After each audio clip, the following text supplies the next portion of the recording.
السلام عليكم ورحمة الله وبركاته.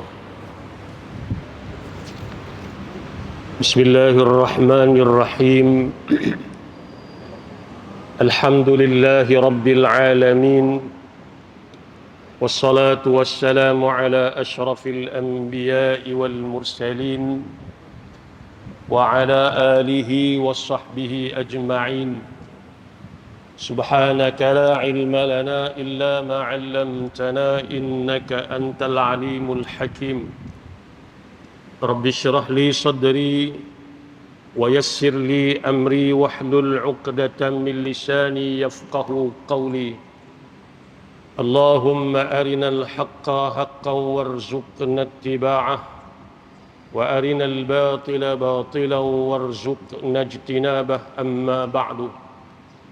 Tuan-tuan hadirin muslimin yang dikasihi sekalian, pertama-tamanya marilah sama-sama kita panjatkan kesyukuran kehadrat Allah Subhanahu wa taala atas limpah kurnia dan keizinan daripada Allah dapat sama-sama kita menghadirkan diri ke rumah Allah pada tengah hari ini untuk sama-sama kita menunaikan tugas dan juga tanggungjawab kita sebagai hamba kepadanya. Mudah-mudahan kita sentiasa dirahmati dan diberkati oleh Allah Subhanahu wa taala. Tuan-tuan hadirin yang dikasihi sekalian, salah satu daripada surah-surah di dalam Al-Quran, ada satu surah yang diberi nama Al-Mutaffifin. Surah yang ke-83 dan mengandungi sebanyak 36 ayat. Al-Mutaffifin yang bermaksud orang-orang yang menipu dalam timbangan. Dan surah ini surah yang dikategorikan sebagai surah-surah Makkiyah, yakni sama ada diturunkan di kota Mekah atau diturunkan sebelum daripada Nabi berhijrah ke Madinah Al-Munawwarah, atau diturunkan ketika Nabi berada di sekitar kota Mekah, ataupun diturunkan khitab tujuhnya tadi kepada penduduk Mekah, dan diturunkan selepas daripada surah Al-Ankabut. Dan dialah juga surah yang terakhir diturunkan di kota Mekah sebelum Nabi berhijrah ke Madinah Al-Munawwarah. Dan di antara matlamat atau isi kandungan keseluruhannya adalah seperti mana surah-surah yang lain, surah-surah Makkiyah yang lain, iaitu memperkatakan soal akidah dan menyeru dakwah Islamiyah kepada musuh-musuh yang menentang Islam. Surah ini bila kita baca, Allah Subhanahu wa taala mulakan dengan perkataan wailul lil mutaffifin. Wailul lil mutaffifin makna celakalah bagi mereka-mereka yang menipu dalam timbangan mereka. Celakalah, kata Allah, orang-orang yang menipu di dalam timbangan mereka. Disebutkan dalam riwayat sebab turunnya ayat ini adalah ketika Nabi SAW tiba di kota Madinah, didapati cara-cara orang-orang menyukat dan menimbang sangatlah buruk kelakuannya pada ketika itu. Orang menega pada waktu itu, mereka banyak menipu dalam timbangan. Di antaranya ada seorang laki-laki yang bernama Abu Juhainah. Abu Juhainah ini kalau dia menega, dia jual barang, dia beli barang, dia ada dua timbang. Dia pakai dua penimbang. Kan? Dia pakai dua penimbang. Kalau dia menyukat barang untuk dibeli oleh dia sendiri, dia akan gunakan sukatan yang besar, yakni sukatan tadi ini cukup tepat dan tidak kurang. Tapi kalau dia menyukat barangan untuk dijual kepada orang lain, dia guna sukatan yang satu lagi yang lebih kecil, iaitu disukat dengan sukatan yang merugikan orang lain. Makna bila dia beli barang daripada orang, dia akan guna penimbang yang besar sikit. Maka penimbang ini akan sukat dengan sukatan yang betul, tak kurang walau sikit pun. Dia tak mau rugi. Tapi bila dia nak jual barang kepada orang, dia akan guna satu penimbang hak lain pula yang lebih kecil, dan penimbang itu penimbang yang akan menguntungkan dia dan merugikan pihak pembeli dengan dikurangi timbangan tadi ni.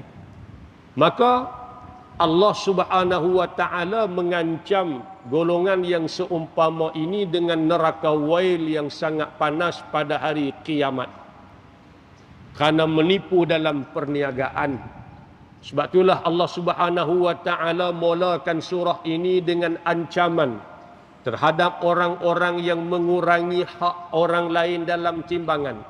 Allah kata wailul lil mutaffifin. Neraka wail atau celakalah bagi penipu-penipu sukatan dan timbang. Samalah hari ini pun, kalau orang berniaga dia khianat dalam perniagaan dia.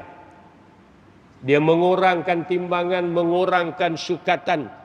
Bukan hari ini saja, bukan zaman Nabi saja, sejak daripada umat-umat terdahulu lagi. Allah cerita dalam Quran bagaimana tabiat mereka suka sangat menipu dalam timbangan semata-mata untuk mengaut keuntungan yang lebih.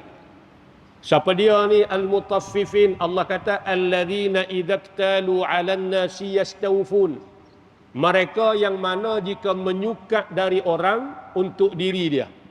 Mana kalau dia beli barang daripada orang untuk dia, dicukupkannya, disempurnakan kadar timbangan tadi, tak kurang walau sikit pun, kerana dia tak mau kerugian. Wa idza kaluhum aw wazanuhum yukhsirun. Tapi apabila dia sukat untuk orang lain, apabila dia timbang untuk dijual barang kepada orang, maka dia akan merugikan, maka dia akan mengurangi timbangan tadi untuk orang lain supaya orang lain dirugikannya. Dia akan kurangkan kadar timbangan tadi ni supaya dia untung, orang rugi. Makna bila dia timbang untuk dia nak beli barang daripada orang, dia tak mau rugi walau sikit pun. Tapi bila dia jual barang kepada orang, dia menipu pada kadar timbangan. Maka Allah kata ala yazunnu ulaika annahum mab'usun.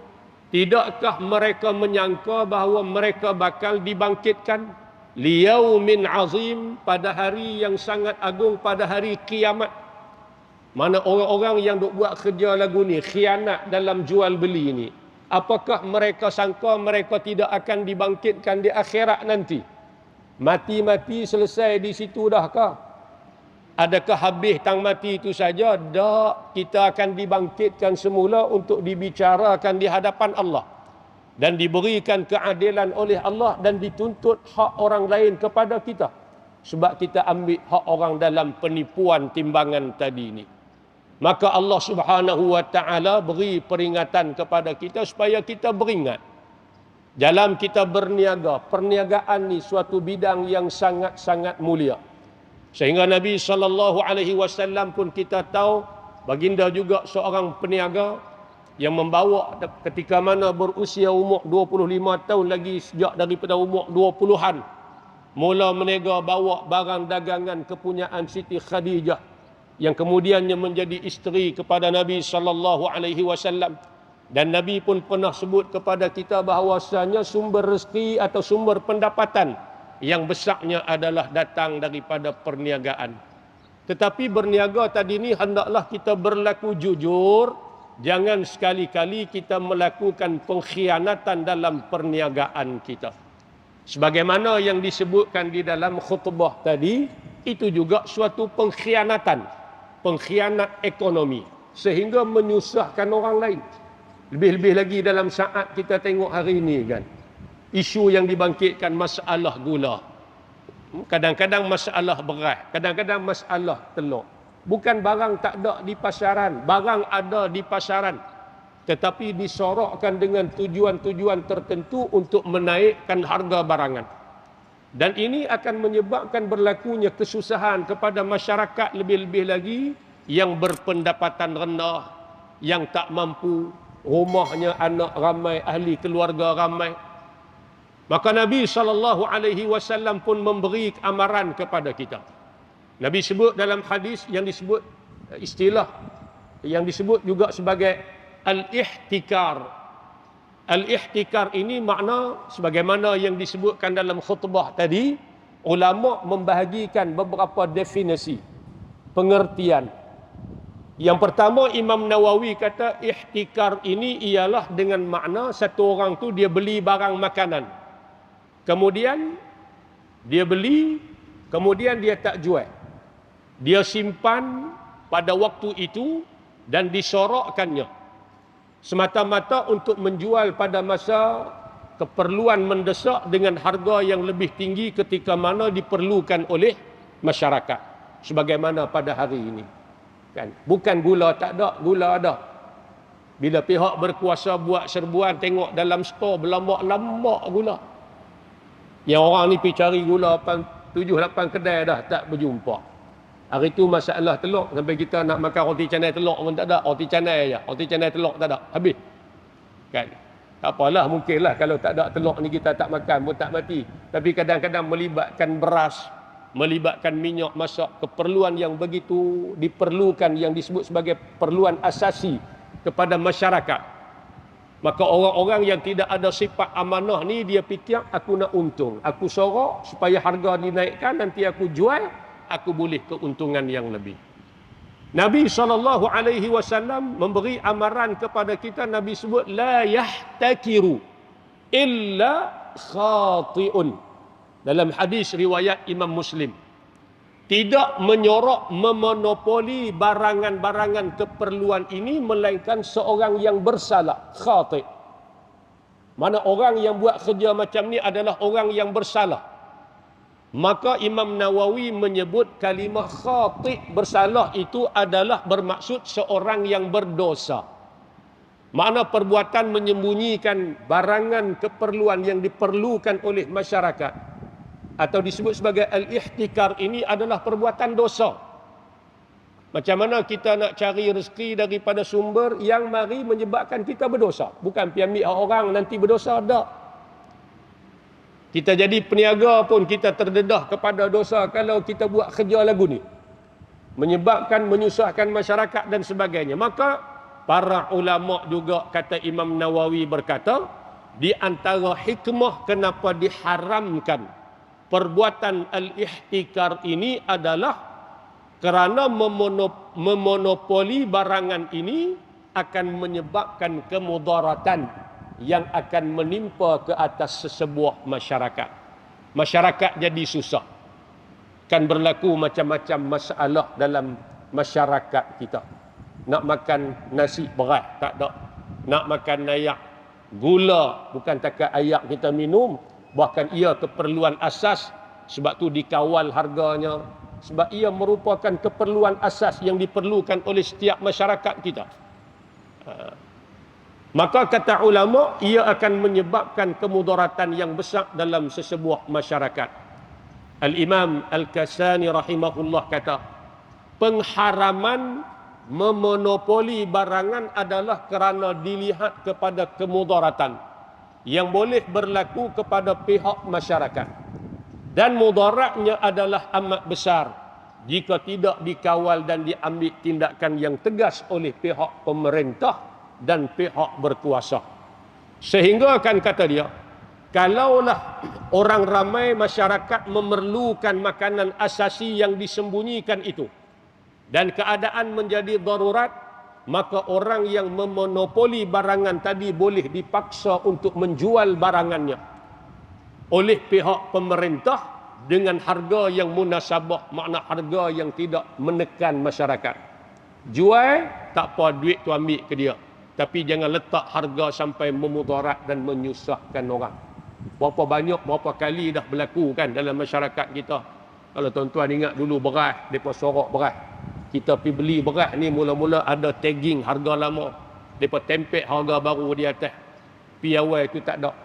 Kemarin pun tengok keluar satu video, kawan tu masuk satu kedai, tanya gula ada gula. Dia kata gula tak ada, gula tak ada. Tiba-tiba mari penguat kuasa masuk dalam kedai. Gula ada tak gula? Dia pergi tunjuk dalam stor. Berlambak-lambak gula mereka simpan dalam stor. Ni akibat daripada seseorang yang tidak ada sifat amanah. Bila dia buat satu kerja, tak ada sifat amanah ni, kerja apa pun jadi tak elok, tuan-tuan. Sebab tu Nabi sebut dalam hadis, Nabi kata, innat tujara yub'atsuna yaumal qiyamati fujjara illa man ittaqallaha wa barra wa sadaqa. Riwayat Imam Tirmizi. Nabi kata orang-orang yang berniaga akan dibangkitkan pada hari kiamat kelak sebagai orang yang jahat. Bukan tak boleh berniaga, jangan salah faham pula. Kebanyakan berniaga-berniaga ni dibangkitkan oleh Allah di akhirat nanti dalam keadaan dia seorang yang jahat. Kenapa? Karena perbuatan-perbuatan tadilah, khianat dalam perniagaan, menyebabkan berlakunya kemudaratan kepada masyarakat. Kecuali Nabi kata peniaga yang bertakwa, yang ada sifat takwa, takut pada Allah. Bukan memikirkan soal keuntungan dia semata-mata, tapi memikirkan kerja hak dia buat tadi fardu kifayah, tolong masyarakat. Kalau aku tak berniaga, tak buka kedai runcit, payah masyarakat nak beli barang, aku buka, biarlah keuntungan aku sedikit tak apa, tapi paling tidak pun aku dapat menyempurnakan keperluan asasi masyarakat di kawasan aku. Sudah tentu akan diberi pahala oleh Allah. Kecuali peniaga yang ada sifat takwa, takut pada Allah, dia tidak khianat dalam perniagaannya, dia tidak menyusahkan orang. Dan juga peniaga yang berbuat kebaikan, ada keuntungan dibuat kebajikan, kadang-kadang untungnya sedikit, hak menega-menega, hak bagi-bagi lagi, dia tak menyusahkan orang, bahkan dia buat kebaikan pula kepada masyarakat. Dan yang benar, yakni benar pada perniagaannya, jangan menipu. Kita tak payah duk cerita model ke orang. Kadang-kadang kita beli barang minta ke orang, dia kata tak dapat dia, oi model kok pun RM10. Kita bukan tanya model dia berapa ringgit. Kalau model dia RM10 betul tak apalah. Kalau model dia tak sampai RM10, bukankah dia menipu di situ? Sedangkan kita tak tanya pun model kok berapa. Dia pula pergi cerita modal mai pun RM10, padahal kadang-kadang modal mai tu tak sampai pun RM10. Menipu tak di situ? Menipu. Ni musim derian apa semua ni, orang pakat duk beli derian apa semua kan. Beli kadang-kadang di kedai elok, balik di rumah telefon kat isteri, tak nak pulut, kita balik pula. Satu biji pun tak boleh makan. Anak-anak berasa kecewa dah. Pulut ada, derian pula tak ada. Jadi berlaku jujurlah kalau kita jadi orang berniaga, satu bidang yang sangat besar peluang untuk kita membuat kebajikan dan pahala, tapi kita jangan khianat dalam perniagaan. Sebab itulah pentingnya dalam apa kerja yang kita buat pun bagi ada sifat amanah, bagi ada sifat rasa takut kepada Allah Subhanahu wa taala. Bila ada rasa takwa dalam diri ni tuan-tuan, taulah dia tang mana pun, dia jadi peniaga ke, dia jadi penjawat awam ke, dia jadi tentera ke, dia jadi cikgu ke, dia jadi apa pun, kerja yang dia buat akan elok. Sebab apa? Sebab ada rasa sifat takut pada Allah. Tapi bila tak ada takwa tadi ni, bagilah apa pun akan jadi tak elok dan akan jadi masalah. Jadi penting, maka di sini tuan-tuan marilah sama-sama, kalau kita duduk dalam bidang ni, selain daripada kita fikir keuntungan, kita letakkan kepentingan awam itu lebih daripada kepentingan kita sendiri. Ya, meniaga kita untung, kita ambil untung, bukan kita tak untung. Tapi dalam masa yang sama, kita fikirkan juga keperluan dan apa yang diperlukan oleh masyarakat supaya kita dapat menyampaikan khidmat dan menyempurnakan tuntutan fardu kifayah ke atas kita. Mudah-mudahan dengan sedikit tazkirah ini memberi manfaat pada kita bersama, insya-Allah. Apa yang baik daripada Allah Subhanahu wa taala dan apa yang tidak baik daripada kelemahan dan kekurangan diri saya sendiri. Aqulu qawli hadza wa astaghfirullahal azim li wa lakum. Assalamualaikum warahmatullahi wabarakatuh. Bismillahirrahmanirrahim. Alhamdulillahi rabbil alamin wassalatu wassalamu ala asyrafil anbiya'i wal mursalin wa ala alihi wa sahbihi ajma'in. اللهم ارحمنا بالقرآن واجعله لنا إماما ونورا وهدى ورحمة. اللهم ذكرنا منه ما نسينا وعلمنا منه ما جهلنا وارزقنا تلاوته آناء الليل وأطراف النهر واجعله لنا حجة يا رب العالمين. اللهم إنا نعوذ بك من علم لا ينفع ومن قلب لا يخشع ومن عمل لا يرفع ومن دعاء لا يسمع نعوذ بك من هؤلاء الأربع. ربنا آتنا في الدنيا حسنة وفي الآخرة حسنة وقنا عذاب النار. وصلى الله على سيدنا محمد وعلى آله وصحبه وبارك وسلم والحمد لله رب العالمين. تقبل الله منكم ومنكم تقبل يا كريم. السلام عليكم ورحمة الله وبركاته.